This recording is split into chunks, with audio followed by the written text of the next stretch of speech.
Hello everybody out there.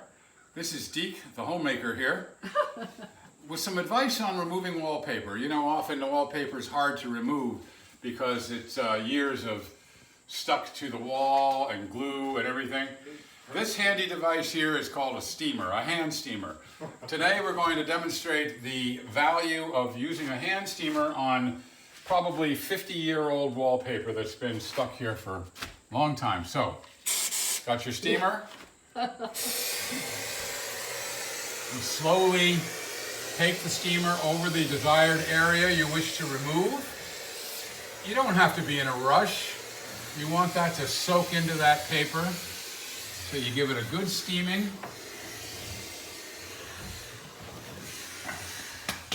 All right, now we'll show you the benefits of the steamer.